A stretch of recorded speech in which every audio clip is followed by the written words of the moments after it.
Coming to you from the Radio for One studios in Franklin, Michigan. Welcome to the Detroit Cast. Big fan. A show not just free of charge, but free of FCC regulations. Thank you for your support of the Detroit Cast. Oh, there it is. And without further delay, it's showtime. Please welcome the Detroit Cast.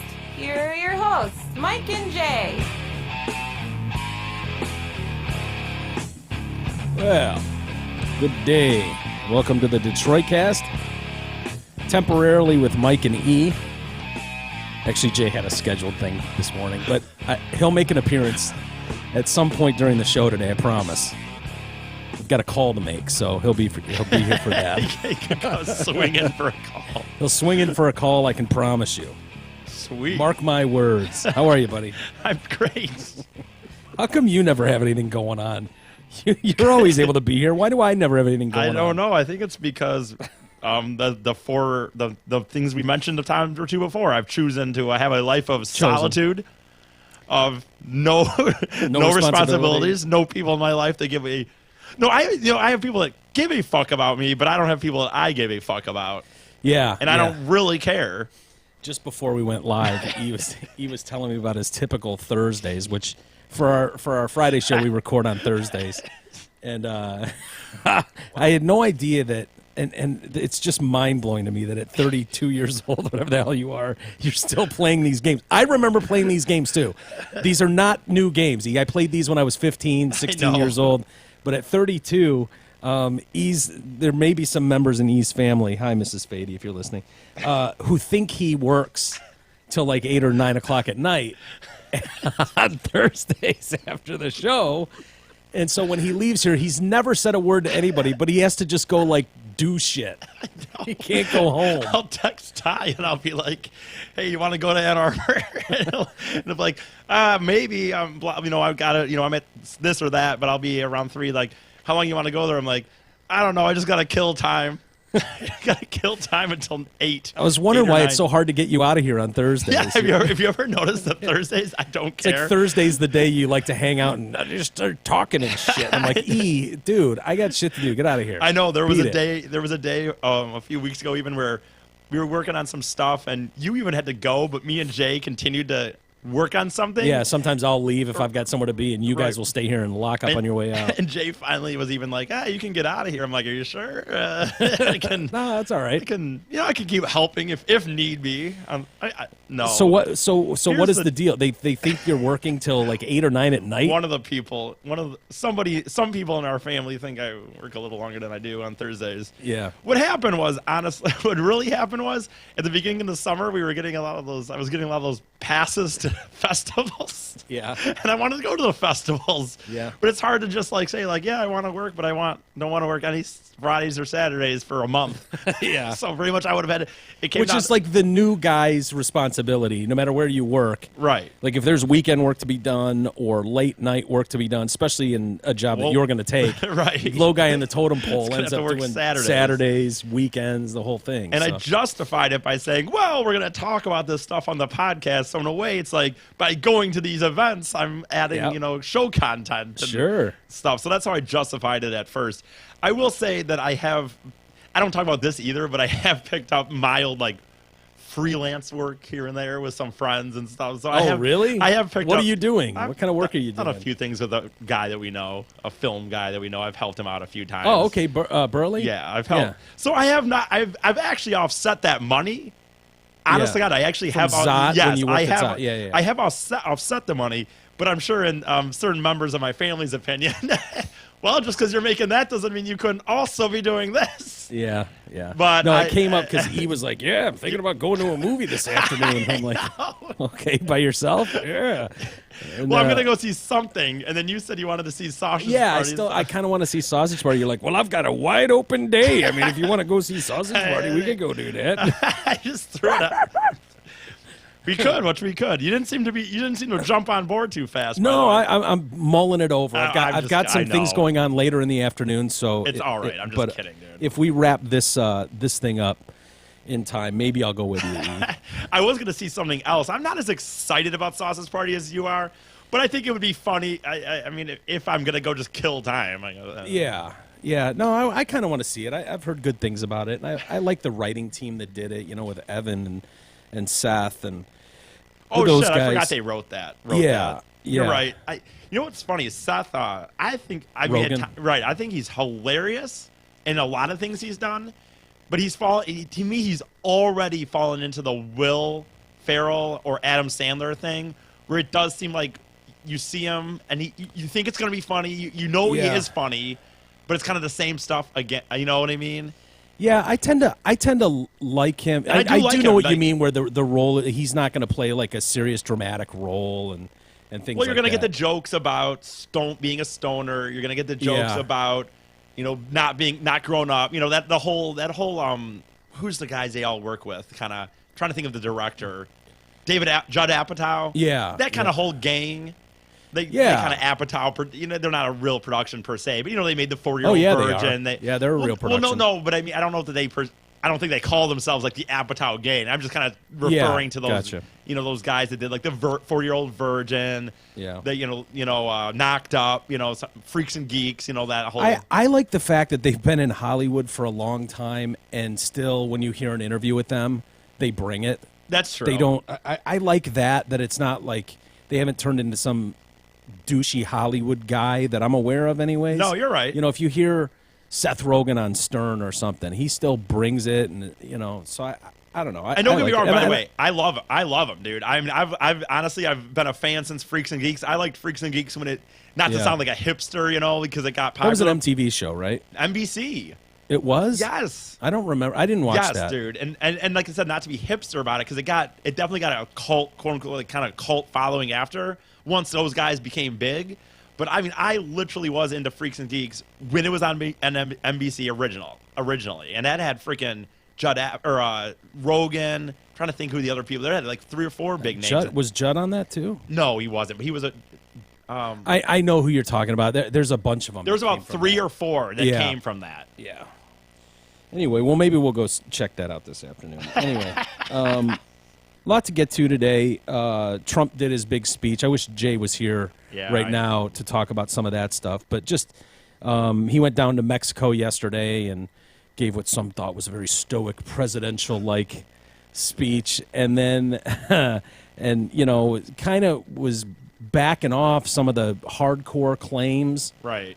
With President Nieto in Mexico, and then flew to Arizona and was right back on build a wall. Mexico's paying for it. Right. He was supposed to outline his 10-part plan for immigration reform, and I can go down the list of what's on that immigration reform really quick, but I don't know. I think that he was really good at, he starts to make, this is what Trump keeps doing now. He starts to make a little bit of an inroad where it's like, oh yeah, you're trying to imagine, could he be presidential? Could he, in those international moments, represent the country? And you see him down in Mexico, and give him credit. He took that meeting, went into a very hostile territory. I mean, they've been burning his image in that country for a year now.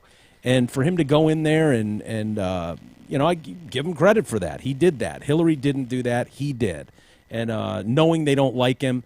And so people can start to go, half the conversation yesterday was like, well, hell, people that didn't even like him were like, hell, I give him credit for that. He went in there and manned up, and he sounded more presidential. And then he goes to Arizona and lays out this 10-part plan, and people are like, fuck this guy. And the problem with doing that the way he did was, just when you start to get those people kind of looking at you going, maybe he's not that bad. Maybe he's not Satan himself. He comes back and it's like, dude, just by driving things to your base, like those people are already supporting you. You don't need to go to a rally and fire them up about relations with Mexico and rapists and all that kind of shit. They're already like, hell yeah. Yeah, those people aren't going anywhere. It's the middle group. And maybe he's just saying, fuck it. I don't care what the black or the brown thinks. I'm going straight white ticket. The black or the brown. I'm just hoping that enough white offsets the brown and the black, and fuck those people. I don't even need them. They're not the best. They're not the best of the best in this country. I don't need the black. I don't need the brown. I'll take straight white, and we're going to win this thing. It's going to be a great, great country. Maybe that's his thinking. I don't know. But I can't imagine there are many Hispanics who heard last night's speech in Arizona and were like, yeah, that's the guy. Hell yeah. Can't imagine there's many that thought that. Hell yeah. I can't do a Mexican voice like you can. How would they do it how would a Mexican say hell yeah? You know? Hell yeah. Hell yeah, si, senor. There we go. Hell yeah. This is my guy. I'm Team Trump. Hell yes. So yeah, his plan, we're going to build a great wall. Stop saying it's a great wall. I get it. I use great words, the best words. I know, right? Stop it. It sounds juvenile. It sounds childish. We're going to build a great wall along the southern border, and Mexico will pay for the wall. That's number one. Okay? We know that. Right. Number two, a pledge to begin deporting more border crossers instead of engaging them in long, drawn-out legal proceedings. We're going to end catch and release. So basically, if we catch you, we're not going to put you through a process. It's just going to be like just toss you back over the wall. You belong on this side of the wall. Go over there. Over the Great Wall you go. Yes. Zero tolerance for criminal aliens and a promise to deport illegal immigrants who are arrested for any crime whatsoever. You so much as jaywalk in Trump's America, and you are so gone. See ya. You're one of the bad ones. Rapists, jaywalkers, all the same. Go. Number 4, he would block funding for sanctuary cities that refuse to turn over criminal aliens to the federal government for deportation. I like that idea. I don't like the idea of sanctuary cities where people can because the fact is it still comes down to illegal immigration. You're here illegally. Yes, for sure. That I can get behind, I guess. And there's pockets of these places all over the country. California, northern and southern California. There's Florida. There's Texas, all over the outer of the country where you have these sanctuary cities where, they just catch and release them. It's like a fish, and you just let them go. And then it's not fair to blame them for all the problems in the country, but when those problems do come up, it's easy to finger those moments and go, well, if you wouldn't have released him, Kate Steinle or whatever would still be alive in San Francisco, who's walking on the pier with her dad and is killed by a guy that's been caught and released 5 times as a violent criminal in San Francisco. And she takes a stray bullet to the head in front of her father and dies on the boardwalk, 5, cancel unconstitutional executive orders. That's code word for Obama's deferred action orders that protect an estimated 5 million illegal immigrants and their family members from deportation. Trump would suspend the issuance of visas to people where we can't do adequate screening, a.k.a. Syria, Libya, Iraq. Well, not Iraq, but Syria, Libya, places like that where it's like, dude, we have no idea what's going on in those countries. We can't vet them properly, so no more visas for you. Right. Unspecified action against the 23 countries that refuse to accept their own citizens after the U.S. deports them. So if those countries are like, I don't want them back, you keep him. He's going to do something to them. Biometric entry-exit visa tracking system that would help authorities identify and remove the 500,000 visa holders who stay longer than they're allowed each year. So people that are flying under the radar wear out their visa. What was it, like a chip? I don't know if he means chip them. Because I was like... I think it's more holding accountable the businesses that bring them in. I don't know, dude. Okay. Well, I was just wondering, because when I heard that, that's what I thought. And I thought, well, they could put your chip thing into action if that was the case. A strict use of the E-Verify employment system in order to turn off the jobs and benefits magnet that lures foreigners into the U.S., and then the formation of an immigration commission that would change the criteria for entering the U.S., selecting immigrants based on their likelihood of success in U.S. society and their ability to be financially self-sufficient. So, that's his plan. He seemed rather worked up last night. I know his base is going to love that. Right. I don't think he did much at the second half of the day yesterday to draw any people that are on the fence or things like that. I think to a lot of people, Trump is someone that you hope can get on the right page, and you want to believe that someone can come in and change things. I wanted to believe that with Obama, the whole hope and change thing, and it just seems like more of the same. And I think a lot of people are, hoping that someone can come in. Bernie Sanders had the same sentiment going on for the left as Donald Trump does on the right, where it's like it's a rigged system. They're all saying it's a rigged system, which we all know. And it's things like this that came out. A lot of these email leaks with Hillary and the DNC leak. There's been a new one, and talking about Black Lives Matter and the Democratic Congressional Campaign Committee. These are like from the leaked emails? Yes. Okay. This is from Guccifer 2.0, who was behind the DNC leak. And so he got himself a hold of a Democratic Congressional Campaign Committee document coaching staffers on how to avoid antagonizing Black Lives Matter.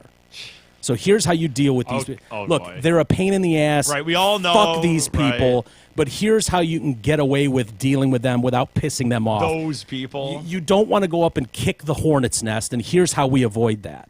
And it just feels like, I mean, it's embarrassing that a list like this is coming out. It feels fake. So the memo, like I said, was published on the site of Guccifer 2.0, and the DNC has not denied this, by the way.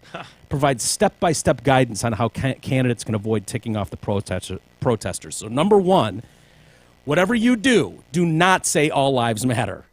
And do not, under any circumstances, mention black-on-black crime. So they're anticipating... Oh, boy. That someone would slip eventually and say, you know, I agree that Black Lives Matter, but we all matter. Or, well, the one thing is we need to worry about cops, but we also need to worry about this, right? Mm-hmm. And then people will be like, well, no. They don't. The black-on-black crime one bothers me because it seems like an obvious point of discussion where you're like, well, wait a minute. All these Black Lives Matter. Which ones matter? Not these ones where you've got thousands dying every year. Those ones don't matter. We're focused on Eric Garner and Michael Brown and Trayvon Martin. We're focused on only those Black lives. Right. Apparently, those ones matter, but the rest don't. Okay, but don't even say it. You might piss them off. Don't even say it. Certainly, don't say all lives matter. If approached by Black Lives Matter activists, campaign staff should offer to meet with local activists. Oh, dude, it's exactly what you're always like. We joke about it on this show, like, you know, well, I'm gonna meet with their leader. You know, I'll meet with their leaders. I met with a black guy. I met with a Mexican leader. Here we are. Yeah. I mean, it's right there, though. It just proves it. I mean, yeah. It's in the bullet points. It's in their memo. Not that you didn't know it already, but I think to see it in an official memo. Who are those leaders, by the way? I don't. Community leaders. It's the same racket game bullshit. Nobody. In other words, don't be yourself. Don't say what you honestly believe. Don't tell them the hard thing to hear. Kick the can down the road. Let's try to get away from these fucking psychos and just get out of there without really riling the hornet's nest. Is basically the overall message here. So invited Black Lives Matter attendees should be limited. We don't want too many of these monsters in the same room. Just, you know, give like 5 of them a pass in and let them sit there. Act like you give a shit what they're saying. Oh my God. Act like you're concerned about their bullshit. That's fine. Just don't invite too many of them. Just a few to make. All we want to do, guys, is give the impression that we give a shit about their horse shit message. So if you can get away with inviting 4 or 5 of them into a room, that's great. Let's do that. But no more than 5. Yeah, you don't want to get into double digits, that's for sure. Please aim for personal or small group meetings only. Listen to their concerns. Oh, here we go. Do not laugh in their face. You want to listen to their concerns. Give them a good look, as if you give a shit. Yes, oh my God. I'm listening to your concerns. Listen. Oh, how numbing. Or just like, listen to their concerns. Don't offer support for concrete policy positions. Oh, God. Frontline district staff should meet with activists. So let's coach up these ones, the frontline ones, really good, and let them handle it. You don't want to walk into this just thing. above interns, right? You know, maybe not the interns because they won't know enough, but just those first line of workers. Obviously not Hillary. Yeah. You know, obviously. Well, Hillary did meet with them, but remember Martin O'Malley? You probably don't remember him. He was running for president as a Democrat early on, and he fell into the all lives matter thing and had to apologize. Okay. You know, and so that's what they're trying to get away from. He had said something like, you know, Black Lives Matter, White Lives Matter, all lives matter. And they were like, boo! Oh, what a monster! And he's like, I'm so sorry. Oh, obviously Black Lives Matter more than anything. And, what is he? Yeah, that's the funny thing. What are you sorry for saying when you say that? You're sorry for suggesting that everyone as human beings should matter? What are you apologizing for? Well, he was apologizing because he made some people mad for some reason I'm not sure about, but I made everyone mad. Bernie Sanders fell into this a little bit too. Remember when the Black Lives Matter grabbed his microphone? That was the You're not going to let me talk? Fine. I don't care. He just kind of... I'll leave the stage. I will. This black is being rude. Taking my microphone. speaking about lives mattering, I don't even know what she's talking about. He just backed off. Totally. And then, like, did. into the background, and then kind of was just gone while she's just yelling into the mic. Disrespectful black taking my microphone. Yeah, it was funny, man. That was funny, dude. Trump beat him up for that, too. Yeah, remember he said, he was like, This guy's such a pussy. He Right. lets these assholes take his microphone. that's not going to happen for me. I would never do that. They never did. They never did take his microphone. The memo provides guidance to keep advice confidential. So, in other words, this memo is confidential. We don't want this getting out. We don't Really? we don't want it to look like we've met behind closed doors to come up with a plan to deal with these fucking annoying people. The document should not be emailed or handed to anyone outside of this building. That's part of their memo. Don't email this to anyone. It might end up showing up in the public and embarrass us. Please only give campaign staff these best practices memos in meetings or over the phone. We do not want this getting out that this is how we've chosen to deal with Black Lives Matter. This is our best way of making it appear to them like we give a shit about their needs and concerns, even though everybody knows we don't. Right. I mean, and by the way, I mean, I tend to lean conservative, as if, though, other than Trump, as if the other side doesn't have the exact same, to me, the thought process. Like, they're not, like, you think Jeb was in there. With Trump, I don't know. No, I would agree. Other than Trump. Other than Trump, the regular career politician Republican. It's what is so repulsive about all of them. They have the same marching orders. Give me a break, as if the Republican Party didn't have, you know what I'm saying? Like, yeah. Other than Trump. It just once again feels disingenuous. It makes the whole system seem disingenuous, and we've kind of created this with the gotcha politics we all deal with on a daily basis, where you can't go 20 seconds without stepping in some shit unintentionally, and it doesn't matter. It's sad that, Howard Dean could have been a great leader. Right, what does it matter? And and it's like, you're done. Dukakis wearing a goofy helmet. Right. Oh, finished. Oh, it's over. Right. It's over. I really look back on that, and was like, why does that, okay, make fun of him for a little bit, do an SNL bit about it if you want, but really, you really wouldn't vote for someone but that's how we are, I guess. Yeah, it's sad. We've proven it. I mean, it's sad, but anyway, it's 20. I don't know. Yeah, it's the problem with having a 24-hour news cycle on multiple channels every day, where they're just trying to fill space. Yeah, and then you just this is what it right. into. And then obviously you're nitpicking every word that comes out of someone's mouth. Right. It's just a game, and that's what it feels. It feels like a game. It feels like a game, and that's a shitty feeling. I don't know how they do it. When we sit here, we joke when your TV went out about how your TV's just on all the time, and if it's not on, we wouldn't know. When we go up there and watch the Talking Heads, and I don't even know what the topic is. It doesn't even matter to me. You look, and it's just one person talking in a split screen of four people, and they're talking about whatever, and one person's saying, well, this is why you're right, and this is why you're wrong, and I just think, like, how could you even, day to day, I feel like that would be so tough. Like, we talk politics here and there, and more you and Jay. I tend not to, when Jay's gone, I'm kind of forced to fall into the role of I just sit here, let you guys talk, and then I talk on the penis stories. But we talk about it for short periods at a time, and you're able to give a real opinion. Those guys there, where you're just sitting up there, well, let's talk to this conservative expert, and I have both sides on here, so we're fair. But then you just talk at each other. The problem I have with so much of it is, what side of the fence someone stands on as soon as they line up their panel of people. And it's like, no matter what idiotic thing or dumb thing as this human who's trying to run the country said, it's like, these four people are going to defend it. These four people are going to hate it. And they're going to tell you why you should hate it or like it. Yes. And you'll never hear someone ever go, you know what, I'm pro Hillary 100%, but I got to say, what Donald said yesterday made a lot of sense. Right. And I respect that. You'll never hear a Trump surrogate go, I got to be honest, I think Hillary is a cunt and a beast. But that being said, I found her very engaging yesterday, and I thought her statement was resonated with me. And I'll give her credit for that. Like, never. Is it not possible? Never. I don't understand that. Is it not? I mean, we've just decided under this system, I guess, that you have to have your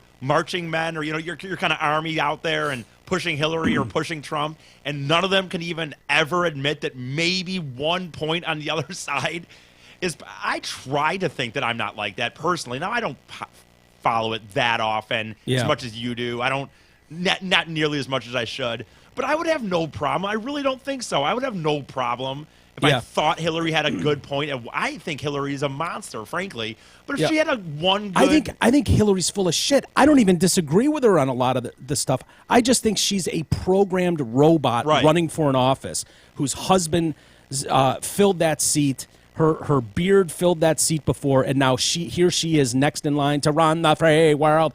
But the fact is, I consider myself a conservative fiscally, I suppose, with programs, government programs. But dude, I am so on par with the Democratic Party when it comes to gay marriage. I don't give a fuck about gay, whatever. Right. Of course, you love someone, marry him. I don't care. It doesn't mean it. I don't consider myself one of those Republicans like, oh fuck no, gays, monsters shouldn't be married. I don't give a shit about abortion. If that's the best decision for you in that moment, fine. Right. I believe in post-birth abortions. Yes, as we've talked about. Yes. Some people call that murder. Whatever. I think you should have a trial run with a kid. If it doesn't look like it's going to work out, abort it. Well, to me, I don't care about that stuff. I think to me, like, I don't get why more people can't have this opinion. Like, to me personally, I do, not fully because of religion, but I really tend to think, I'm not saying there's no circumstances that abortion's okay, I guess, but I really do tend to think that it's murder. My opinion, this whole thing of, we don't have to get into that talk. But no, we can. But I'm just saying, I believe in that life starts at conception. That's just my belief. But as far as like the government, I've always had a thing like I don't believe that the government should step in. As far as I don't think a religious belief should push governmental policy because everybody in this country isn't religious. So just suggesting that it should be illegal based on a religious notion to me is a joke. So does that kind of make sense? No, it does make sense, Ian. It's more rational than some would believe, these people that have hard lines. And I get it. There's a lot of people that do. Now, most of the country feels this way. You're never going to get everybody on the same page.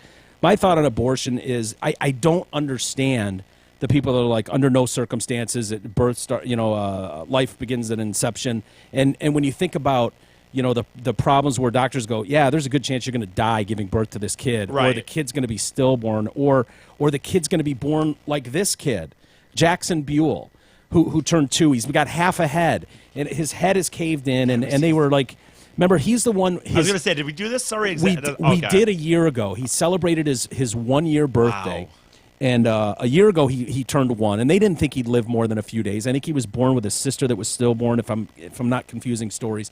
But anyway, he's got that microencephalopathy or whatever, where he's got the wee little head. And the thing was, it was a feel-good story a year ago that baby Jackson was turning a year old. He was still alive. Do you remember this part of the story, by the way, real quick? Where he said, like... Yeah, said mommy or daddy. Or I love you. I love you. And we both were like... And it was like, yeah, we've seen videos of dogs going... Meow, meow, meow. And it's like, okay, yeah, if you want to hear I love you. This kid has nothing as far... Like... I feel bad. The family's doing everything they can to raise this kid. Right. The doctors were like, oh, yeah, you got to fucking terminate. This is going to be a disaster. This is the definition of an abortion. You cannot have this kid. And they were like, well, life begins at inception, so we're going to have choice, and it's God's a choice. Miracle. And meanwhile, the kid just turned 2. Right. And he's cute, and they dress him up, and they put him in his shirts and stuff. But the kid has like 17 seizures every day. He's got no cognitive skills. It's like... What do you do? This seems like a mean thing to do to this kid. Yeah. You know? And you know what, dude? I got to be honest with you. When it comes to the concept of abortion, and what I just told you, because the religious idea of that, I do have a hard time with some of this stuff. And deciding, like, okay, are we supposed to really let this person go through? Should we have aborted? And, dude, it's definitely going to be better for the kid, dude. I know it sounds mean. Dude, he throws up all day and has seizures all day long. He's still smaller. He's 2 years old now, and he weighs 13 pounds. Like, even though he made it longer than the doctors say, this kid is never going to go to high school.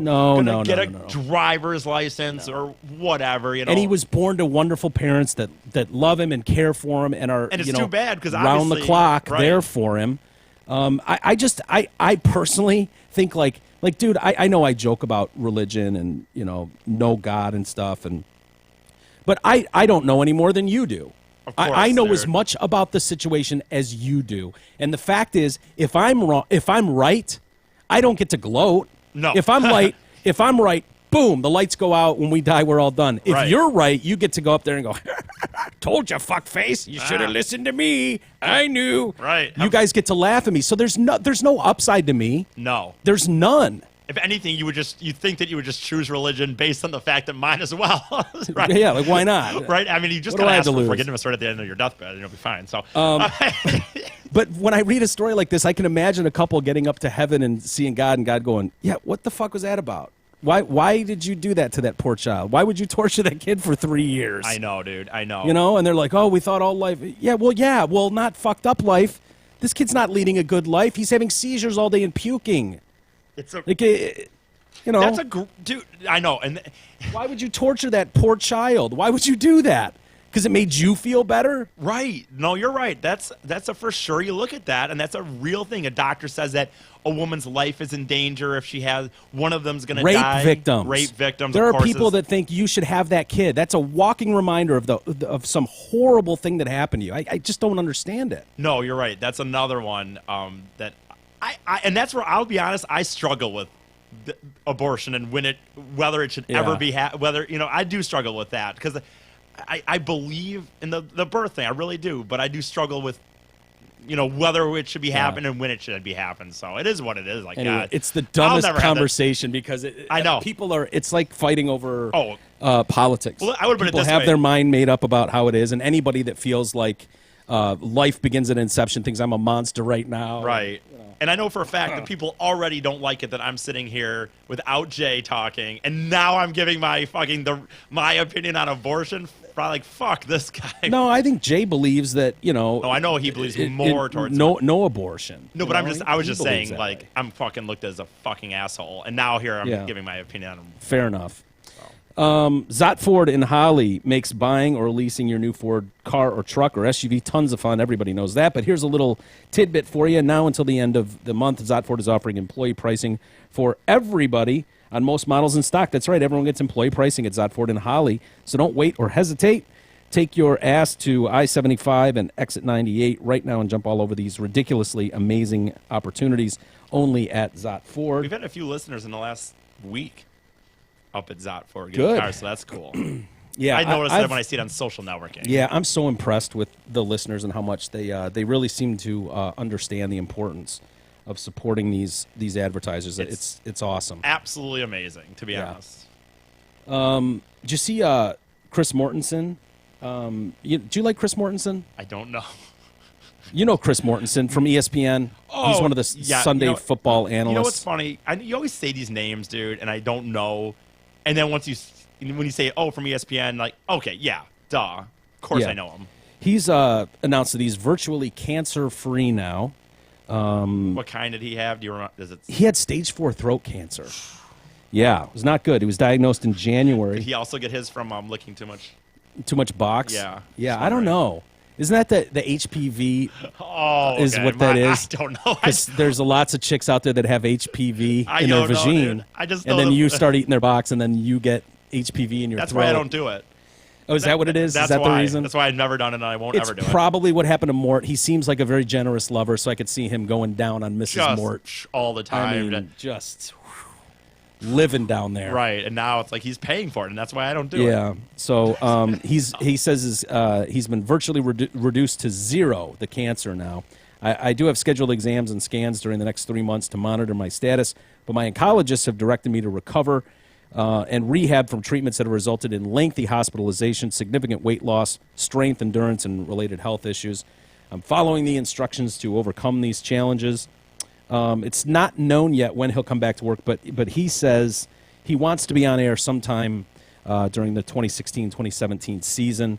ESPN's producers saying it, as we have said all along, when Mort is able to return to his chair on our set, we'll be waiting. He's a beloved member of the ESPN team, and we have really missed him these past few months. Yeah, I think Mort is awesome. Chris Mortensen is one of the best ones on there as far as – there's another guy now. I don't know why his name escapes me, but I think he went to Michigan, actually. Really? Yeah, who's big with, that inside news. He's the guy you go to for breaking NFL news. But Chris Mortensen held that position forever. I mean, that was his – Mortensen was the go-to guy when you were, when shit was going on behind closed doors. Does it seem like, by the way, there's a lot of cancer at ESPN? Yeah, that is a good point, dude. I mean, seriously, I was just like this morning. No, you're right. Thinking off the top of my head, like all the people that have. You've got Holly Rowe had cancer. Stuart Scott died of cancer a few months ago. Jim Valvano is not. He was, a coach, but the Jimmy V Foundation. I mean, ESPN's been running that thing forever. It seems like there's been a few others for sure, though. Robin Roberts. Yeah. Shut up, Robin. Yep. Wait a minute. She survived breast cancer? Yes. I never hear her say anything about it. Yeah, she did. She keeps it really quiet, though. That's what's nice. Yeah. And it didn't change her personality or the way she does her job in any way at all. No. She has not turned into someone completely different than the on-air person she was before, which is good. Or, benefit from it. Right. Very nicely. New jobs. Rod Gilmore, who's one of the analysts there at ESPN, he had a really rare blood cancer recently. Digger Phelps had prostate cancer. Wow, dude. Shelley Smith had breast cancer.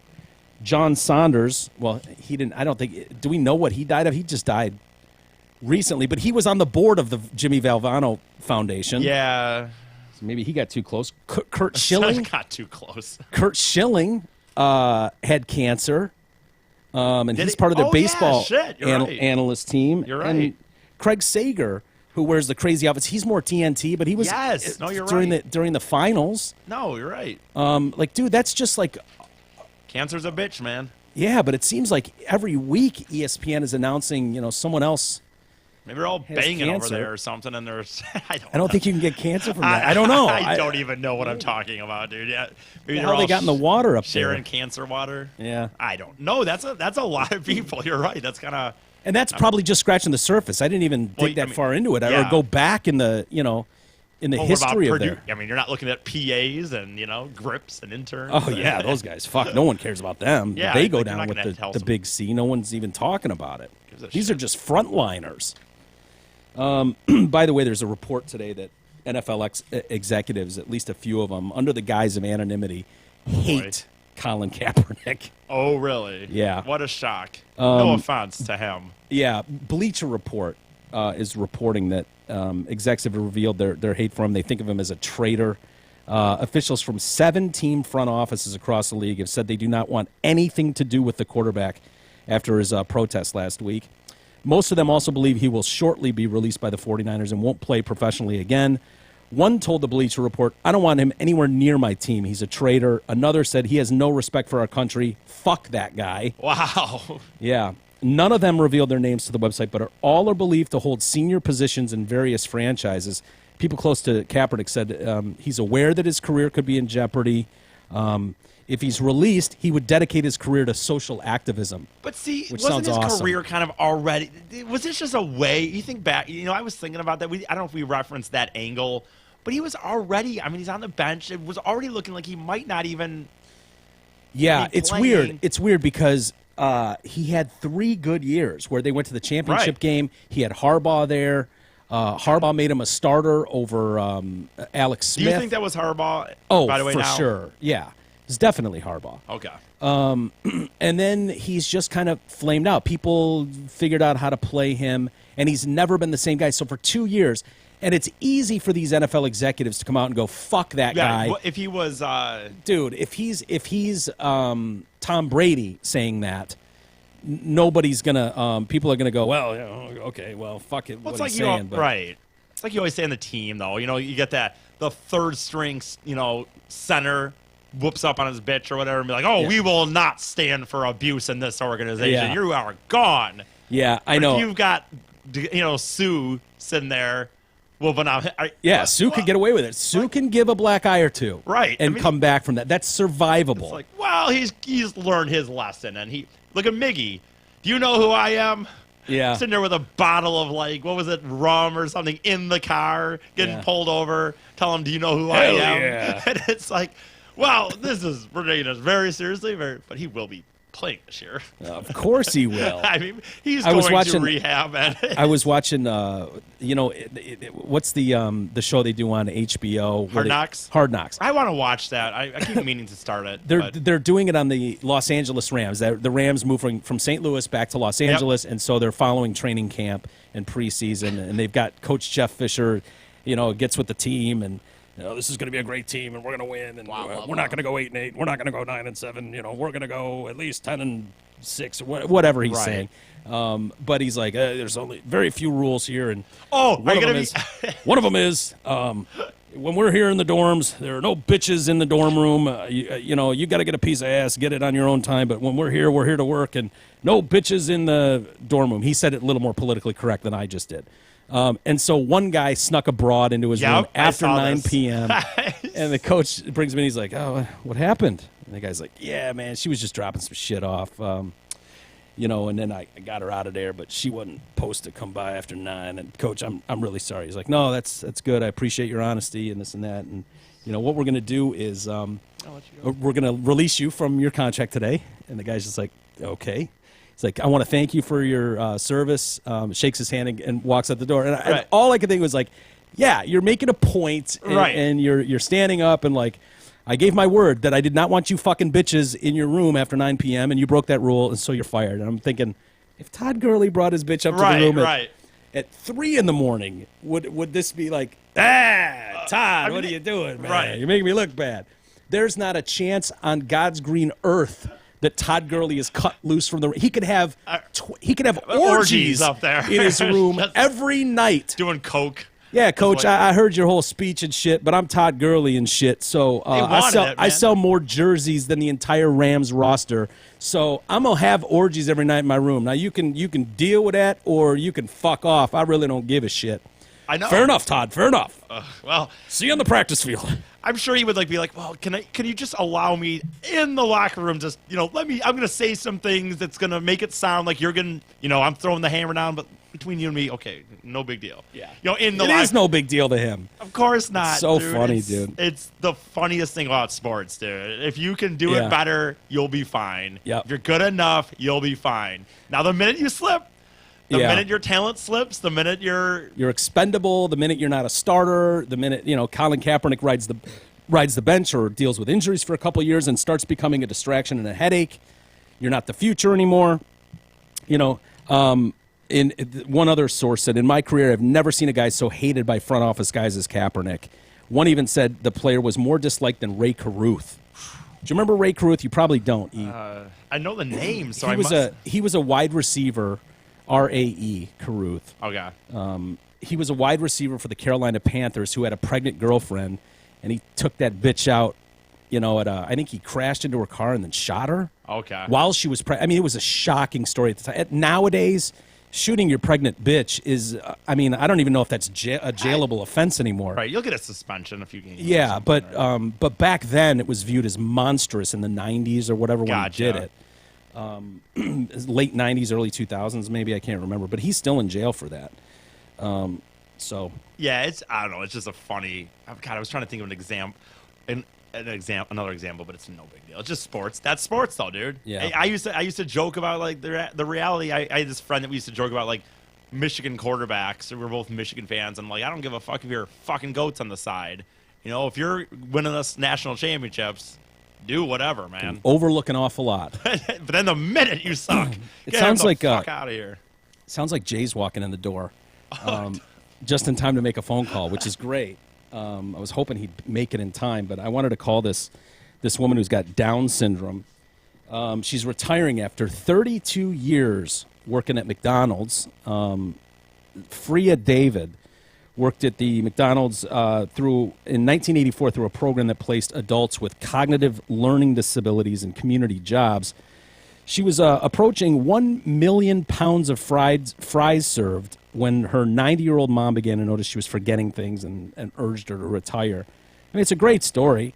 A bunch of people packed the McDonald's to wish her luck and help her retire. They gave her a necklace with a fry carton pendant on it and some other prizes. Good story. Her mother, Annalise, said, "I'm so grateful she could stay at this McDonald's for so long. Every morning she was ready to go to McDonald's." It sounds like she'll get free meals now, and everyone loves her there. And so I figured we could call her and congratulate her on her 32 years of fine service at McDonald's. Again, she's got Down syndrome, so let's blow in a call. All beef patty, special sauce, lettuce, cheese, pickles, onions, and patty, special sauce, lettuce, cheese, pickles, onions, special sauce, lettuce, cheese, pickles, onions, and patty, special sauce, lettuce, all beef patty, special sauce, lettuce, cheese, pickles, onions. Hello. Hello, Annalise. Hello. Yeah. Hi, it's Mike and Jay calling from the Detroit Cast in Detroit, Michigan. How are you? I'm fine, thank you. Yeah, You are from what? You are from what? The Detroit Cast. Yeah. big talk show out of Detroit. Oh, yeah. You know it. Yeah. Is Freya around? No, Freya is, Freya. yeah, Freya. Freya, like French Freya. Freya is The French Freya.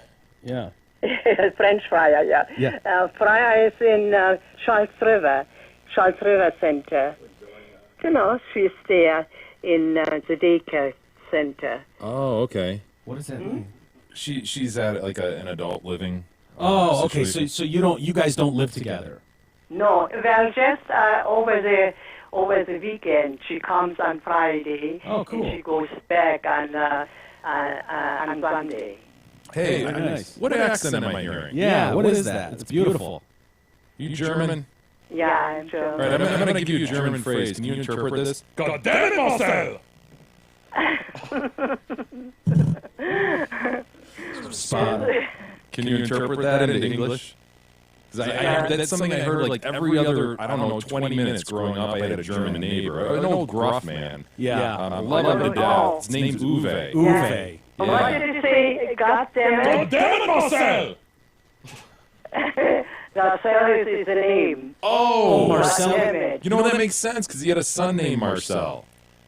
Oh, What yeah, is- yeah. What is he saying in German? God damn it, Marcel. Yeah. What? Verflucht. Verflucht. Normal. Yeah. Can you Verflucht normal. Okay. Yeah. What is Can you translate this? She's a good woman. She's a very good woman. And it usually is. Very good. Eine sehr gute Frau. What if there's a corresponding slap on the ass? Yes, he would do that to like Mugget. What? Clap on the what? A slap on the ass, yeah. Yeah, like just like slap it on the buttocks. She's a good woman. She's a good. This is eine gute Frau. Oh, guten Frau. Yeah, that's what I was thinking too, but I wasn't sure. Ja, sie ist eine gute Frau. Ja. Yeah, she's a good woman. Yeah.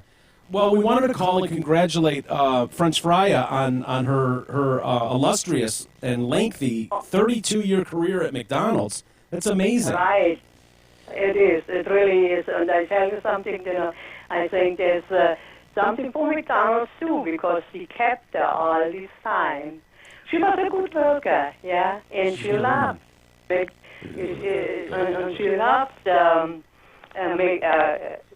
McDonald's. Yeah. She Now, really did, yeah. She was very happy to go there every morning, with a big smile and things. And first she was working out in the dining room cleaning the table, but then she said, they gave me a better job, Mother. I am now on French fries. that's And Oh, wow, promoted. Nice. she got promoted, yeah, to French fries. And she was for years and years on French fries, yeah. And so that's what she was known as the French Fry for 32 That's right. years. Yeah. That's excellent. So did you have any part in helping her to get that job? And it is a nice story, and I do give McDonald's credit. As you say. We were involved with Charles River Center from the beginning, because we are here in Eden for 55 years. Yeah. Then I sent her to McDonald's for training. So she's never lived with you, Annalise? Oh, yeah. She lived with me till she was 40 years old. Oh, okay. Now, what makes for our audience? French Frya has Down syndrome, right? Right. And you know, it's funny. I saw a picture of her, and God, I feel like I've seen her before. Yeah, she does look familiar. I don't know. Maybe I've been into that McDonald's. She did? Yeah, she does. Yep. Yeah. Anyway, so McDonald's had a program back in like 1984 to help people with cognitive work. For 6 months, and she got trained there for 6 months. And then we hired her. And they hired her. Yeah, they hired her. And then she stayed there till, for 32 years. Now, did they pay her well? Yes, The same? she did. Yeah. The same things than everybody else. As everybody, good. And how often did she work? She worked 5 days, 5 days a week, and she worked from 11 till 2. 11 to 2. So she do a 3-hour shift. Yeah. Good for her. The Now lunch things. Yeah. during the lunch rush, yeah. Right. So did they hook her up then? I mean, I saw that she got there was like 100 people that showed up and the press showed up. It was a very exciting day. Yeah. But it was Channel 5, Channel 4, and on. Was Bobby Everybody. Pardon? Bobby Gallagher was saying that he was on Channel 4 News once too. Oh, yeah. So, there were a lot of people, believe me. Was she could hardly really? walk. Was she excited by that, or was she kind of like, Oh, yeah. Yeah, that's exciting. I really was surprised. She was very calm. Yeah. Yeah. And, Kind of like, what the hell is going on? right. It's got to be a little overwhelming to have all these people show up and now they're all For anyone. French Frya. Right. I was more, how do you say it? You're proud. You were proud. Yeah, I was very proud. Good. Yeah. You should But I be. didn't know she would get a party like this. Yeah. My God, I thought, it's a little retirement party, that's it. But Well, it's a great PR story. I mean, I don't want to be cynical about it. Suggest, maybe McDonald's was just looking at that point of view, but it is pretty damn It's a good beautiful PR. story. Yeah, it's a beautiful story, I think is what Jay's trying to say. And they gave her a pendant of a McDonald's fry carton. That was nice. that was very nice. Is that like one of a kind? Do you know? Like, could I get one of those, or do you have to serve 1 million pounds of fries? No, you don't. Listen, I was in McDonald's too. I worked when we came here in this country. I worked in McDonald's too. Wow. Yeah. Okay. Wow. So how long were you there? Because how old are you right now? Don't answer that. How old are you, Annalise? Did I read that you're 9 years old? Yeah, right. Yeah. Mm-hmm. Well, you're a beautiful woman, Annalisa. For a 9-year-old woman, you absolutely are beautiful. And, oh, thank you. Yes. Thank you. You made my day, I tell you. yes. Yeah. Yeah. So did they give her, what other stuff? They mentioned in the article that Jay and I were reading that they gave her other gifts. What were some of the other gifts they hooked her up with? Well, it was a little necklace with French, with a French fry Pendant. thing behind it. Yeah. And he gave her von Frisco and Frisco? McDonald's. Yeah. And flowers and cards. My Vitamins. She's very fond of Walt Disney things, so she got the Mickey and the Mickey, and yeah. Excellent. Very cool. Does she get free food for life? I hope they're hooking her up at least with free food for life. That's what it is. Yeah. Let's be honest, though. You guys have to be... Even Lisa, you don't want another fry. Let's be honest. That's right. You worked at McDonald's for years. Your daughter worked there for 32 years as the fry woman. I mean, she did. She literally served over 1 million pounds of fries. You don't want to see another French fry ever. Be honest. Well, I tell you, I like the French fries, and they are very hot and very things. I really like them. You know, I think it's a very good product. It's a good fry. Very good fry. What's your guys' favorite meal when you go there? My favorite meal? Yeah, you on Team Big Mac, Team... No, Fry's favorite meal is, a hamburger, a small fry, and a drink. And she takes a sundae, an ice cream sundae with fudge. The hot fudge. Yeah, I love hot fudge too. Yeah. Yeah, that is her favorite. Yeah. The hot fudge sundae. Yeah. It's very good. She said it's the best thing. Yeah, I agree. The best dessert she had. Well, thank you, Annalise, for taking a few minutes with us. We wanted to just call and really congratulate French Fry on this tremendous honor. And what a brilliant career to have at McDonald's. And we're very, very proud of her, and you should be very proud as well. Agreed. I am very proud, yeah. The whole family is very proud of her, Well, thanks so much for your time. You're a good woman. A very good woman. Okay, thank you. Bye. Marcel! God damn it. God damn it, Jay. What? Really? You had to tell her that she looked familiar? She does. You know, legit. Doesn't she look familiar? Yes, Jay, you were talking about my NASCAR weekend. But she looks just like a few people that were sitting by me at NASCAR on Friday. There was a special section at NASCAR. Yes, I was sitting in a section that had a friggin' clone. with a few people that had some handlers, and they looked just like French Fry for some reason. I honestly, I really like this story. I think this is very cool. McDonald's just stole my thunder because I was about to say that. Now I look like a cheese that going, me too, Mike. No, go ahead. Well, go ahead. It's great. It really is. Yeah, of course it is. This woman was able to hold a job for 32 years, and then McDonald's was, 3-hour shifts. Dude, really, a company that will allow a special needs person to do that's pretty cool. It's very cool. And McDonald's was early on the forefront of that kind of move. Yeah, I remember like commercials early on. Yeah, special needs people in there. And then I guess she started with like 3 other people with similar needs. They all just flaked out, flamed out immediately. I mean, you can't hit a home run every time. I mean, they went 1 for 3. Yeah. And they got French Fry here, who killed it for them. Yeah. I wonder if they had the meeting at the beginning. The manager said, "Look to your left and look to your right. Only one of you is going to be here." Sure enough. Same time next week, only one of you will survive.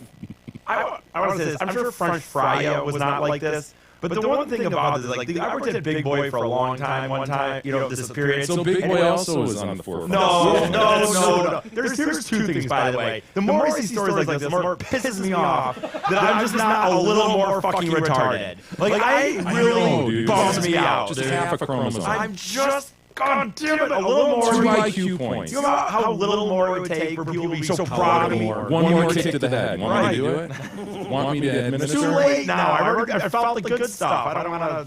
No, it's very true, because Jay and I are honestly, we look at this woman here and go, that's good for her. She works 3 hours a day, 5 days a week. Shows up. She likes what she does. That's an awesome story. And we look at you and it's just like, ugh. And here's the other thing about that. Here's the other thing, not just from your guys' end, but from my end, if I was just like a little more dumb, like I know I'm a simple kind of person, but I'm not simple enough that I'd be okay with wiping tables. Like she was probably fine with that, just like sweeping floors is one thing, wiping tables is a total... I'm not happy about it, though. You really are between a rock and a hard place. We talked about this before, and I'm with you, man. I mean, you're right there on the edge. It's cruel, man. I know. No, we had a guy that worked at Big Boy. Here's my point. We had a guy that worked at Big Boy, and he was... Duffy. He was a great guy, whatever. But he was slow, and he was just a busboy, and he did it for, my God, apparently I think he'd done it since my dad was like in high school, and he was there still in like 2004 and 5 when I was working there. And dude, it got to a point where it's like, dude, he'd run into people and stuff like that. He'd do a terrible job. But, like, you didn't know what to do about it. And you're like, come on, dude, I know you know better. I know you saw me. And it's a slow Donnie situation where he's just faking part of it. I think he was using some of it. He definitely had a problem, but he was using it to his advantage, unquestionably in my mind. I wonder overall, like, if the manager of that place, and I guarantee there wasn't a single manager there for 32 years. No. She saw many managers. But I wonder if they viewed her as like, hell yeah, I'd take 15 French fries over the regular Joe Schmo Big E any day because they're loyal, they work hard. She probably gave better customer service than anybody else. I promise you she did. I promise you she did. And they say that in the story that, one of the, whether PR people or whatever said that she was, every person that walked in, she'd give hugs to kids, smile at everybody that walked in there. I could totally scare the see shit that. out of people, but that's right. But still, it's coming from a good place. She absolutely meant well. And, it's a beautiful story. Congratulations, Raya, French Raya. What a beautiful woman mom is. Yeah. Keep that number. Yeah. Hang on. I might need some German translation in the future. Damn it, Marcel is a name. She's playing it out. God damn it. She's a good woman. There was a verflunked in there somewhere, I think.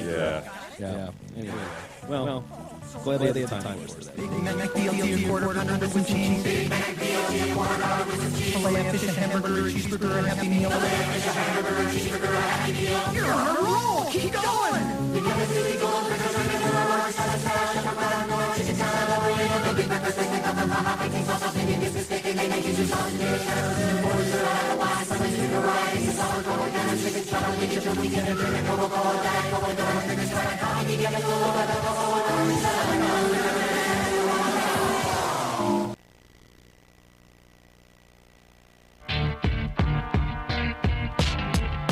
The Detroit Cast continues after this short break.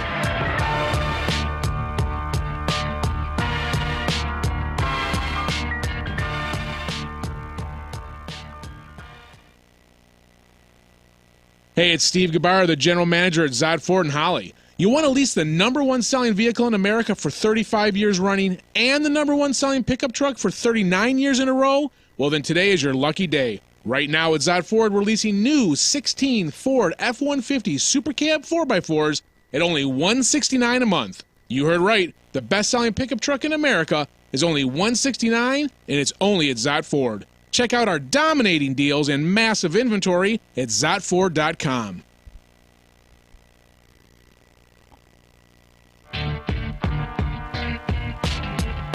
The Detroit Cast continues now, bitches. Here's Mike and Jay.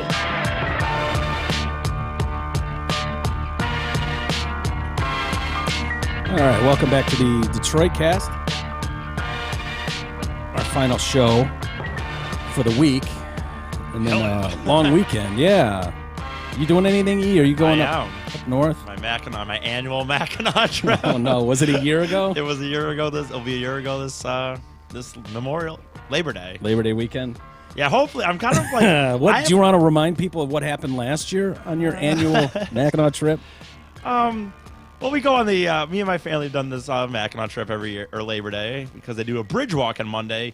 But me and my now siblings. By the way, Jay had to step out for a second. He'll rejoin in a minute. Yeah, he should be back, I think. Yeah, he'll be back. But me and my we've turned it into a weekend thing where our parents go sometimes, but sometimes they don't. But me and my sister, and her boyfriend, and Mongoloid Aaron Rodgers. Still you do a pub crawl on Mackinac Island now traditionally every year, just because a lot of people don't realize it. But there's a shit ton of bars on Mackinac Island actually. Yeah. So last year, I actually inflated part of this story last year because I thought it would help me as far as if I got in trouble. A lot of people, if they listened last year, I said that crazy we just missed the boat back home. Yeah. Because I thought in my mind if I said that we missed it, it might seem like it was less intentional as far as a law-abiding situation. You did it on purpose? We knew we were going to miss the boat. I had thought earlier in the day that it'd be a cool thing because if you're on Mackinac Island, the bars, of course, still are open till 2. but the last shuttle of the night leaves at 10:30 at night, and like at that point, you're kind of just. Now you're ready to have fun. It's party time. Right, you've been drinking. You don't want to leave the bars at 10:30. You know, there's a few really nice ones. The Pink Pony up there is real nice. They'll usually have like a singer, up there playing acoustic guitars. And you want to get up on the boat and head back home. But on Labor Day weekend, the hotels are filled because it's holiday weekend. Everyone knows in Michigan that's the last weekend of the year, kind of the end of the summer. So I kind of made this thought like, well, what if we just we'll just miss that boat and party, and we'll deal with it later. Deal with it later. One of those things of, we'll get drunk and then and figure you probably it had out. the time of your life till 2:30. And we did. And I will tell you, when I sold it to everybody in the group, I did not color or sugarcoat it. I said, guys, this is going to be awesome. Then it's going to really, really suck. And then you're going to have a story. That's how I sold it. Like, don't get me wrong. From 2:30 to about 7 in the morning is going to be terrible because we don't know what we're doing and we have no place to go. Yeah. We're just going to play it by ear. So everyone kind of went their own ways. And at one point, it just got cold, man. And I'm just wearing short sleeves and shorts.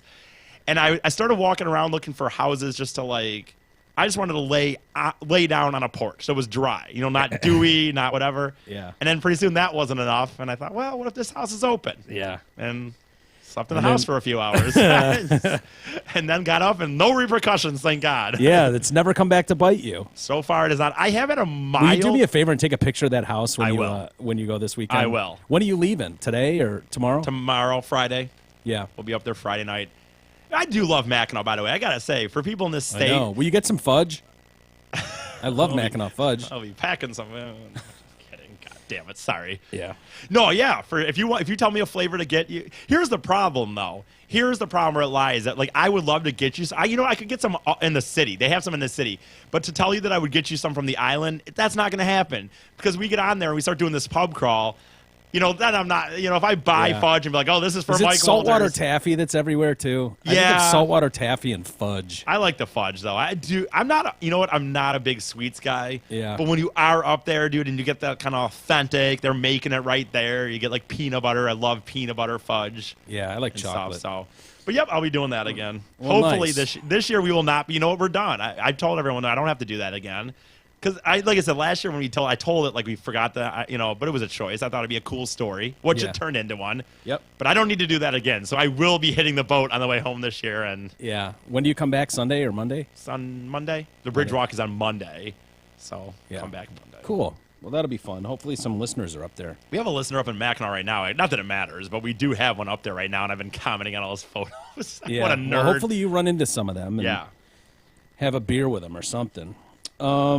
Interesting story. Did you hear about this dog? Oh, man. You know what? Real quick, I forgot to do this. I know this is so shameless, but I'm going to do it anyway. We had a listener last year that after I did this said, you should have told me. We actually have a business up there, and sometimes we have a place that sometimes we're not there. And I'm like, well, how would I have known at 1 a.m. on Saturday that, So I'm going to shamelessly ask this, that if that listener is still listening and they have that. He's probably not. I know, but if they are and they have their room on the island that's available this weekend, You can I use would it. love to stay on the island Saturday night. I just don't want to pay. Yeah. So I'm going to shamelessly throw that out there. And if not, Do you remember his name? that's the problem. And you know what? I tried to look through my emails even, but I think it was on our old email system and stuff. So Yeah. Eric at DetroitCast.com. Yeah, send So- E an email if you're up there and have a place for him.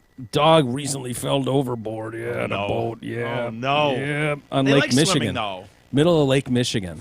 Oh, Lake Michigan. Yeah. And then he swam 6 miles all the way back to shore. 6 miles. Dude. I made it. Dude, Yeah. 6 miles is a lot for swimming. I don't know if you realize this, Mike, or not, but like Oh, no, that swimming, seems like a lot. like people think like if you're a runner even like I go running and I mean I'm not running a lot as much as I used to, but I run 4 or 5 miles or walk. People that walk that. Swimming is way worse, dude. It is a lot to swim 6 miles. Like a lot of people could not just swim 6 miles. Well, she ended up walking 12 miles after swimming 6 miles. Holy hell. Yeah, she's a triathlete or She bought biathlete she at needed a least. bike. What yeah. happened? But she made it back. Edward Cassis and was boating with his wife, Kristen, when they had some sort of mechanical problem in the water. And they had the 10-month-old puppy Riley with them, and Riley apparently fell overboard while he was down underneath, working on the engine, and trying to figure out what the issue was. And his wife was on top of the boat steering. Yeah. And then Riley just kind of went in for a quick dip. I'm just gonna take a dip. Our hearts just sank. We were gone for maybe 10 minutes, and then we couldn't find her anywhere on the boat, and she was nowhere to be seen in the water. He does a mayday, dog overboard call, and several fishermen responded, including one guy that connected Edward to his wife, Lynn Feeder, who runs a volunteer group in the area called Lost Dog Search Team. And Feeder said, once she learned that Riley was training to be a search and rescue dog and that she was a Belgian Malinois, she was like, yeah, this dog will be okay. This dog will find its way back to shore. Crazy. At some That is some a point. long way, though, dude. I mean, not just to shore, but the fact that he made it back to their house, is that the deal? 12, you said another 12 miles? Or he made it just somewhere? From there, it was a matter of getting the word out so that everyone in the area was looking for this dog when she got to shore. And they got a call the next morning. Lady said she'd seen the dog going into the Platte River campground. It was amazing. She literally swam 6 miles and walked 12 through woods. Oh, my God. Fedor immediately alerted this couple, Ed and Kristen, about the sighting, and the couple were able to drive to the campground. And so she's like, yeah, you're going to want to place your scent around and bring some toys and some food. And so the guys start squeezing the toy, and Riley was like, what? That's my toy. Wow, and they came running out of the woods and greeted them. Animals are amazing, honestly. Yep, they there's really a picture are. of Riley. Oh, geez. Yeah, thanks for ditching me in the lake, assholes. Oh, my God. What did you say she was? That's how old? 10 months. That's a big dog. Yeah. Yeah, I'm pretty big. Probably normal size for my age. Thought it was kind of a dick move to, I see you guys. I went for a dip while you guys were fixing the mechanical issue, and then I come back and you guys are long gone. I had no brown circles for 18 hours. Stinked. Animals are amazing, dude. Yeah. They say like cats, as much as we, dogs get obviously such a praise because of they really can, know where their owner is and all that. But even cats, like I've read back in the day that, cats will remember if you have like an outdoor cat or in your house, like they can recognize your car engine, from like, I don't know how much distance away it is, but we used to have an outdoor cat before Tony, and it was like, dude, we'd let him out, we'd go out for Saturday, do whatever, and you'd come back at midnight or something, and there he'd be, ready to go. Oh, yeah. I know. My cats meet me at the door. All animals do that. But, yeah. We got a Grateful Dead fan who thought he was going to die in prison, serving a double life sentence for selling LSD. Yeah. One of these 3 strikes you're out laws. He could be free in the next year after he got his sentence commuted by Obama. Really? Yeah. Timothy Tyler was 25 years old. I totally remember this story. I was going to Dead shows at the same time this happened. Yeah. When people were following this band around, and this was common to see people selling LSD in the parking lot or nitrous balloons, all that kind of stuff. And this was a huge story at the time. Timothy Tyler was 25 years old. He was caught selling LSD for the 3rd time, and because of the mandatory minimums, he was sentenced in 1994 to the rest of his life in prison without the possibility of parole. Wow. And then just this week, Obama commuted that sentence to this guy and about 110 other federal inmates who were largely in prison on lengthy drug crime convictions. His sentence is now set to expire in August of 2018. His sister was saying, I wonder why it's 18. Like, why? Who knows? There must be some legal process they have to go through. But his sister said he could be out if he successfully completes a 9-month drug treatment program that starts in a few weeks. Gotcha. There were 420,000 people that signed a petition for the president to grant him clemency. Yeah. He's now 47 years old. Didn't know anything about mandatory minimums of life in prison, so he pled guilty. 94. How old would he have been? 25. Oh shit! You said that. I'm sorry. Yeah. My bad. He's, the way they did this with these hits of acid and LSD, they would weigh, like, you could have 20 tabs that you're selling, but they would weigh the paper that it was on. They would weigh the baggie that it came in. Oh, shit. And so they would hammer these people with these, distribution charges. And he was one of those that got in there, and he sold a few thousand hits of LSD to a buddy in Florida who turned informant.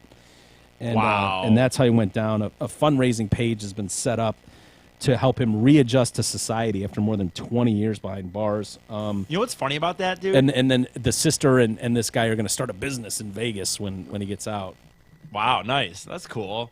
You know, to me, what's funny about that is, and I know this is all time, by the way. I'm not suggesting, like, you know, throughout history, you put someone away for that kind of period, then you walk out and how much has changed. And I know he probably gets to talk to people, so it's not like complete culture shock.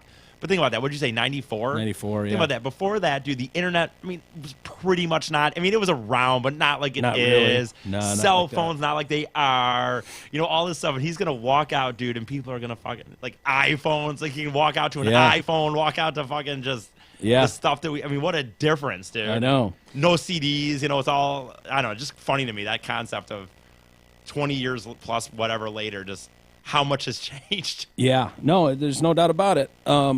So his sister said his time has not been easy, especially since he came out as a homo.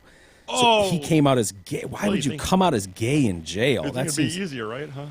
Yeah, right.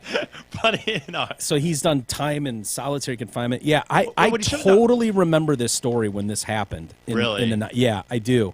Is it just because you were going all the times, or is this? Yeah, it was a big story then. Like here, you take a 25-year-old kid who's selling, he's selling LSD at a fucking Dead show. I mean, that was going on every 10 feet. Right. It's just this guy happened to get it. Yeah, got popped, and they were, life in prison.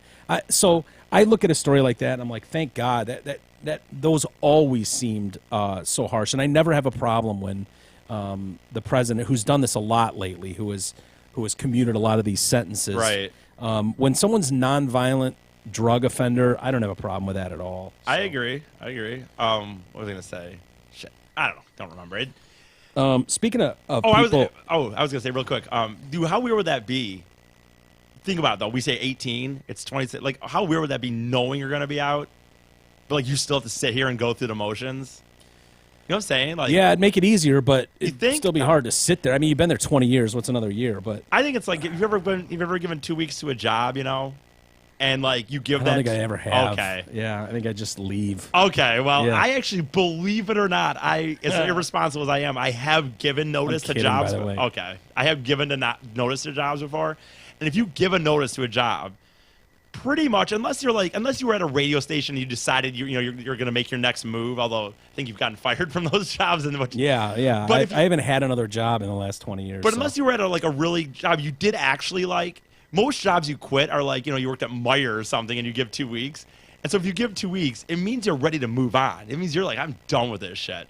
So you think it's awesome because you're like, I put my 2 weeks in. You give that 2 weeks and you're like, hell yeah. Feels like an eternity. And then it's like, God damn it. Now it's like really. So that's my point. Like, I think people think it would be easier, but I think it'd be harder. Once you realize.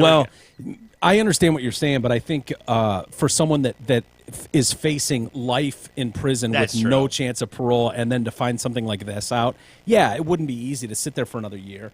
But it's a hell of a lot better than the alternative. And at least he's coming out with not terrible age. It's not like he's coming out at 70. Like, 47. He's missed his 30s. Yeah. But, he missed a lot, but he can still do shit. Speaking of people in prison, Stephen Avery is still there, obviously, from making a murderer. Looks like, Brendan Dassey, the story a week or two ago was that he's getting out. Going to go to WrestleMania. Yeah, is that true that they're giving him tickets to WrestleMania? That's hilarious. I think a porn website was going to do it, but there was. Yeah, was it UJizz or? No, it was definitely not UJizz, but I don't remember which one. Pisses me off. I want to go to WrestleMania. Yeah. That's just because. No, I'm just kidding. But yeah, that's actually kind of cool, dude. For real. Like, I think that guy, like you always talked about it, that dude. Whether Avery killed him or not, but this dude just kind of got caught up. Yeah, it wasn't pretty. Well, the chick that's kind of been standing by Avery's side for since the beginning, or since a lot of this, Sandra Greenman, she's 73 years old. Okay. He's 53. She claims that he's turning into the world's strangest sex symbol after he's being besieged by chicks that want to do him now. Awesome. Yeah. Good for him. He gets up to 40 letters and pictures of near-naked chicks every day. Who are the... No, dude, I will not... I guess this guy, they could argue that, he was... they don't feel like he was railroaded, he got unlucky, it's not his... But these chicks that, are so into prison people, I've never got it. No, I know. She claims that he thinks he's a Hollywood star now. and is already spending the millions he thinks he'll get in compensation once he's released. Oh, boy. She says he's completely transformed since the show first streamed on Netflix back in December, and he's now trying to seduce a string of bitches while behind bars and is keeping her as a backup, as a first reserve. She's 73. She's the one, Sandra Greenman's the one that was married and her husband was dying. Yes. And he was like, hey, you should go meet that Avery fella. We both think maybe he's innocent. And so she started going up there and visiting him and then fell in love with him. And I think this dude died. But yeah, for a while he was getting 40 letters a day. Some of these women were falling at his feet. They want to be a celebrity. He's never had women after him like this. He's the strangest sex symbol you'll ever know. There was one woman in Illinois who came to see him, then put out on Facebook that they were a couple and said she was going to marry him. There's this other skank originally from California, now in Vegas, who's going to see him. She's very pretty. There's no way she'd want Stephen Avery usually. All the family are afraid of her. He's very stubborn at the moment. Getting a little big for his britches already, huh? Yeah. Well, how could you not, right? I guess. He's like, I'm Stephen Avery. I can do what I want. They'll send me money, pictures. They'll do anything I want them to. He's starting to believe the hype. One woman sent him $900 and now is asking for it back. She says he's writing to women, promising them all sorts of things. I'm sure he'll be signing autographs soon. This is going to his head. I guess they're making another... Making a Murderer. Okay. A part 2, like a follow-up. Just a follow-up. Okay. Yeah, there's going to be a season 2. And why wouldn't they? His behavior is so concerning that the filmmakers are considering not putting anything about his private life into the sequel, which is happening later this year. That's hilarious. Yeah, he's always... Greenman says, are we an item? Let me put it this way. We still love each other. He'll admit that. He told me there's a pool of women. And she's like, where do I fit in the pool? What an asshole. Where do I fit in the pool? And he says, you're out of the pool. You're different from that. But I'll see what the other women are like first. I don't blame him. She had a good comeback, though, to him. She told him to go fly a kite. And that's kind of harsh. I mean, nobody wants to hear. Yeah, I can't believe no you one even wants read to be that. told to go fly a kite. To be honest with you, I apologize if that offended anybody, this is but a podcast, but still, I feel like there's.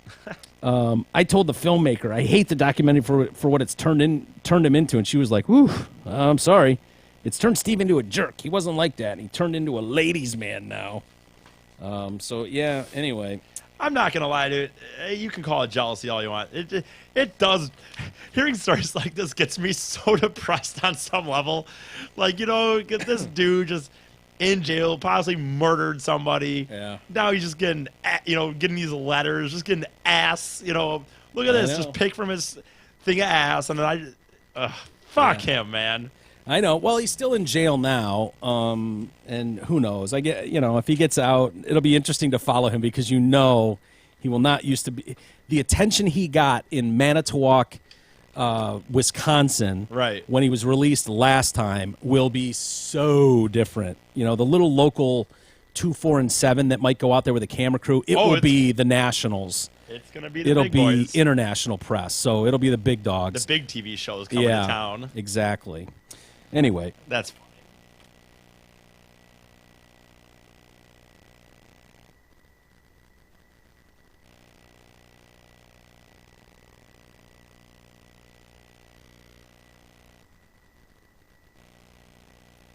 Well, look who just the email segment. Well, gentlemen, look who just walked in the door to help us out with the email segment. Well, gentlemen, I was in the neighborhood and thought I'd stop by and read you some email that came in. Welcome back, King. We missed you. You were great on that interview earlier today, by the way. Oh, thanks. Yeah.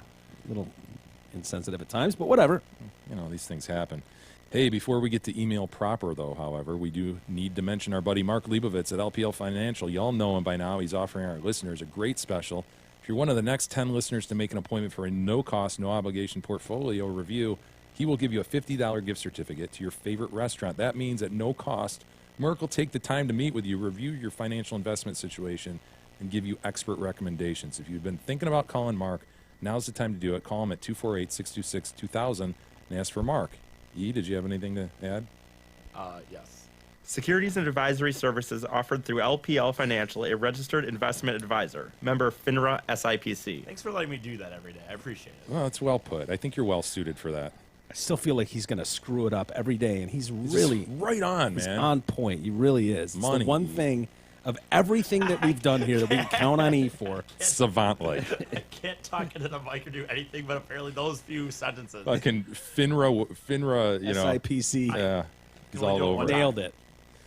Jim writes in, this is concerning the traffic stuff that E was bitching about the other day about, when I pull up to a light and somebody tries to take me at the light and zoom in front of me. Mm-hmm. King, Cult Leader, and Gator Toes, the world can be divided into two kinds of drivers. Those that get over into a lane to exit or merge early, and those are line-uppers, and those that zoom by until the last moment, side zoomers, cutting the line in a sense. The war between line-uppers and side zoomers is part of what makes driving exciting sometimes. It's true. Adds a little flavor. It depends which side you're on and what kind of hurry you're on. Yeah, it can be infuriating if you're a line-upper and to just see the side zoomers going. He adds, to avoid having to merge after the intersection, too many people get in the lane that doesn't end before reaching the traffic light. This is done because there's a perception that it's unfair to go in the lane that ends because you get ahead of everybody. Those who are in the lane that doesn't end are rude and make it hard for the ones who are trying to merge after the light. The result is that for much of the time that the light is green, we only have one lane's worth of traffic getting through. This is inefficiency, and it results in a lot of cars piled up waiting to get through the light. Makes sense. It's an interesting take. Our emotions tell us that nobody should use the lane that ends, but logically this won't work. The reason there are two lanes for a short while after the light is so that we can get more people through the intersection while the light's green. It makes more sense to go single file after the intersection rather than before, and this is why they design the roads the way they do. Hearing that makes some sense. Makes some sense to me. But you got to have everybody understand then that you have to cooperate and not like try to be a dick and cut people off. And the problem is I just don't.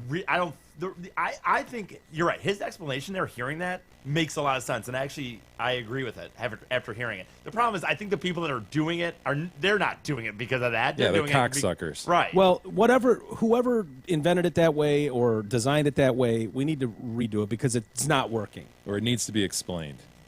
Or better explanation. Need a PSA on this. I've never understood. Okay, we're all at, and I've told you this before. We're all at a light. It's backed up for a mile. The light turns green. Everybody at the same time hit the gas. Why wouldn't that work?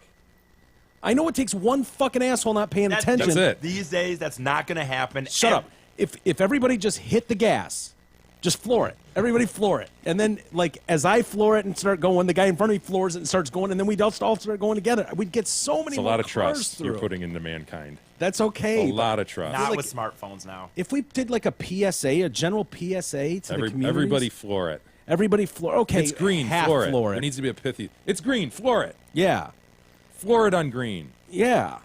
Pedal to the metal on green. It's got to be pithy. You're talking the second it turns green, Yes. everyone's just going It has to be the instant. screen. Everybody has to be watching. Dun, dun, dun, dun. Like pole position. And then we all T-bone some guy that's running a red or something. That happens. We're going to break some eggs. But And then there's 19 cars behind him in rear enders. doesn't it seem like on paper it would make sense? Yes, it does, Mike. Get it. There's no. Then you add humans. Get it. The proper thing to do, according to Joe says, or he says, according to engineers, is for everyone to, 1, stay calm. Number 2, slow down a bit. And number 3, zipper merge. In the zipper merge, we take turns getting into the lane and use up all the available road real estate. Wouldn't that be great if we could all work together that way? Yeah. People don't, though. The zipper merge on paper sounds great. It's a pipe dream. It is. Yep. It scares me that I drive that same intersection of Pontiac Trail and Wixom Road that Big E does. Big E, don't forget you're a guest in Wixom and you're just passing through. You can take Milford Road if you don't like it. I'm not taking Milford Road. Fucking just so, Son of a bitch. so this asshole doesn't have to deal with me. Brad writes in, and this is concerning a pocket pussy. Hello, lovers. Recently you discussed using a pocket pussy in the fleshlight. Pussy. Well, let me tell you that the fleshlight is one of the best inventions ever. Now, I get plenty of action at home. He wants to be clear on that. Right. But sometimes I like to fly solo, and the fleshlight is my mistress. Feels great. You should give it a try. However, before the invention of the fleshlight, there were many a number of what you would call pocket pussies. These were the typical sleeve-type toys. Before I got the fleshlight, I had one of these, and that worked really well. But when I bought it, they only had the brown color. Color wasn't really an issue to me. So I bought it, and I began using it. And when I needed to, but not too long after getting this, I began referring to it in my own head as my brown sugar. My brown sugar and I had some pretty good times together. When the fleshlight came out, I decided to give it a try, and I made certain to get the brown one. When it arrived, I started calling it in my head again, my big brown sugar, or Big Shug. Still hanging with Big Shug to this day. Warmest regards, and what does his wife think about Big Shug? I know, man. I mean, what do? Keep it under the bed?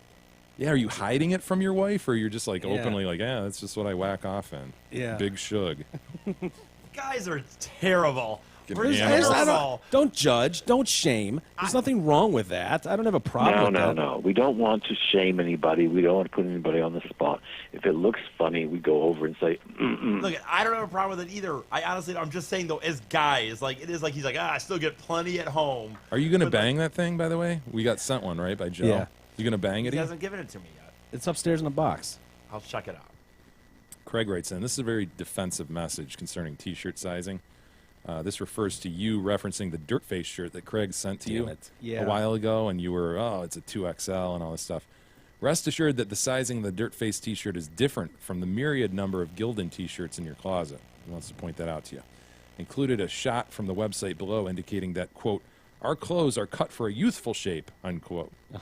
And, quote, if you are unsure, we recommend that you order the next size larger, end quote. Okay. Unfortunately, you nor I can classify ourselves as youthful, so I merely followed their guidance, and you are the beneficiary of my forethought. Yeah. Foresight. His wife thought it was a racist T-shirt. Yeah, Racist. they are very good quality and comfortable and made in America. So as long as you don't question the green card status of their employees outside of L.A., we take great extra pride in wearing a made in America apparel. As you pick tees in the future, make sure to include the American apparel option because it's a good product. As a side benefit, the ladies cut.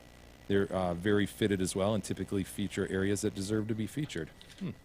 Like it. Well put, yeah, I Craig. do like that T-shirt. I do too. It's very good. You liked it so much you wore it 2 days in a row a couple weeks no, back. that's not Yeah? true. Oh, yeah, There was you a did. day in Yeah. between off, We and show- it was washed. There wasn't. We show You up keep to saying shoot, it was. and you wore the same shirt you did the day before. It was You kept- 2 days before. No. You kept saying that, and you're wrong. We record on Thursday afternoon, and then we did it on the And on shooting Wednesday, I wore that shirt. I actually looked in my closet, and I'm like, is there any chance Miguel wears this? No, he wore it yesterday. Sure there is. No, he wore it yesterday. And so you're going to tell me, let's assume you're correct, that there was a day in between, and you might be.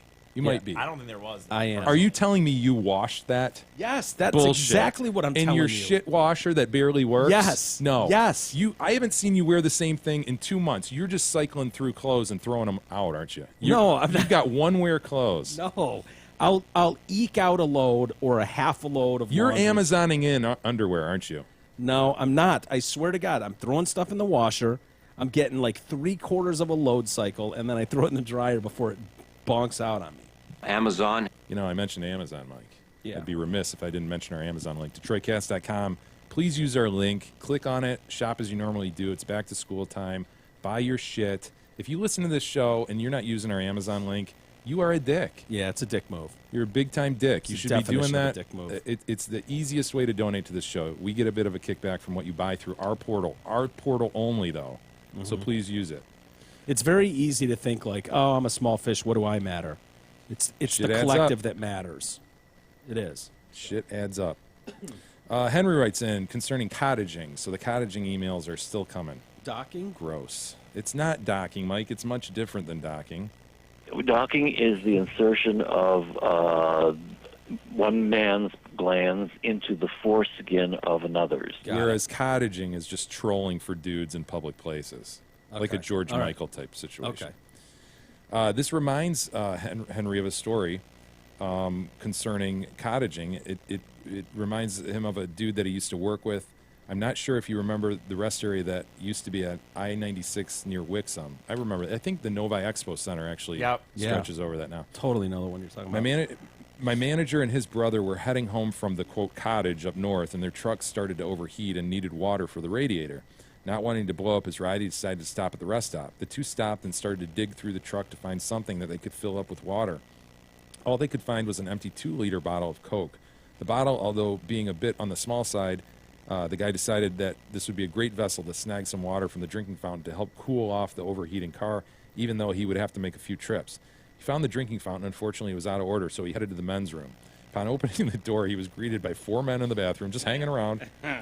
Just hanging around. Yep. At the time, he saw nothing wrong with this. After all, it was the men's room. The guy went over to the sink to fill up the 2-liter, only to find the bottle was too large and would not fit under the sink. Well, probably could have told him that was going to happen. Yeah. After realizing this and this was not going to work, he muttered out loud, "Fuck." One of the 3 men in the bathroom said to the guy with a lisp, "Oh, what's the problem?"